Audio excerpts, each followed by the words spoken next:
මම මුලින්ම කරන්නේ මේකට ගිතෙල් දාගන්නවා. ගිතෙල් ග්‍රෑම් 50ක් වගේ ප්‍රමාණයක් දාගන්නවා මම.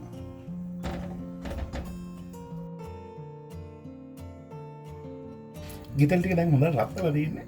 දැන් මම මේකට කජු ග්‍රෑම් 150ක් විතර දාගෙන ඒ ටික හොඳට බැද ගන්නවා.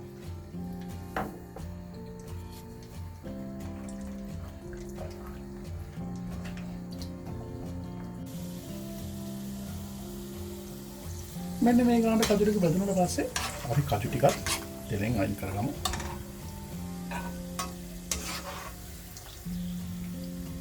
කජු ටික බැදගත්තට පස්සේ මම මේකට දාගන්නවා මේ විදිහට හීනෙට කපාගත්තු ලුණු ගෙඩිය.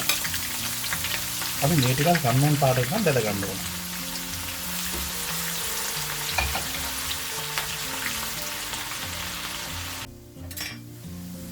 ලුණු ටික මෙන්න මේ ගානට බැදුනට පස්සේ මම තෙලෙන් අයින් කරගන්නවා. මොකද මේ මට අර ගොඩක් ක්‍රිස්පියට බැදෙන්න ඕනේ නැහැ. මොකද ලුණු හැපෙනකොට බත් එක්ක මේ පොඩ්ඩක් ලුණු ගතිය දැනෙන්න ඕනින්ද මම මෙන්න මේ ගානට දාගන්නවා.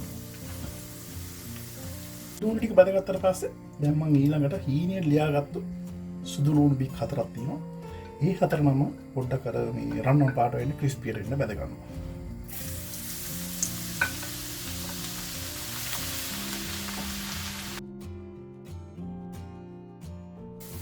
මෙන්න මේ ගාන සුදු ලුණු ටික බැදනට පස්සේ අපි සුදු ලුණු ටිකත් අයින් කරගන්නවා.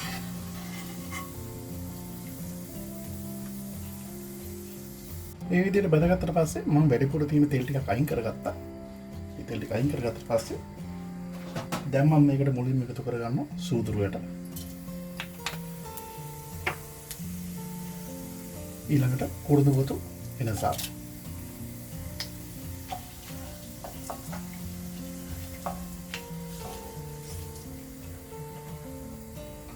ඊට පස්සේ මම මේකට දාගන්නවා පොඩියට කපාගත්තු ඉඟුරු.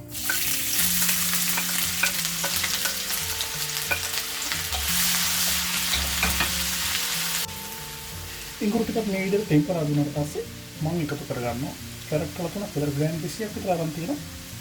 මේ විදිහට දිගට කපාගත් කැරට් මේ ටික දාගෙන අපි කැරට් ටික හොඳට ටෙම්පරා කරගන්නවා.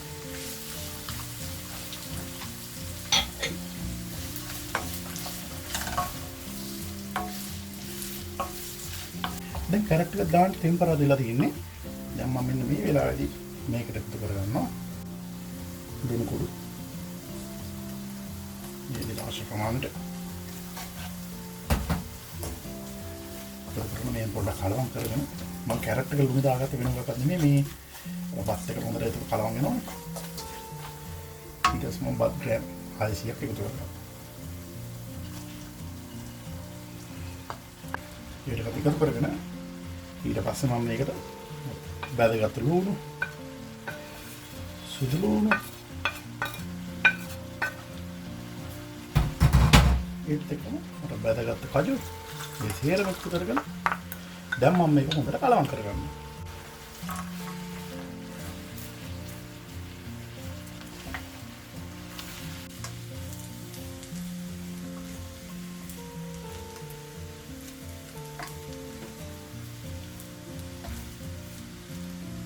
මේ විදිහට කලවම් කරගත්තට පස්සේ දැන් ඕගොල්ලෝ කියනවා හොඳ ලස්සන. ඒ වගේම හොඳ රස බතක් මේක. ඊළඟ තෙල් දාලා තියෙන ගිතෙල් දාලා තියෙන.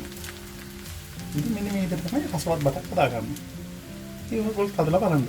නැවත වීඩියෝ එකකින් හමු වෙනතුරු ඔයගොල්ලෝ හැමෝටම සුබ දවසක්.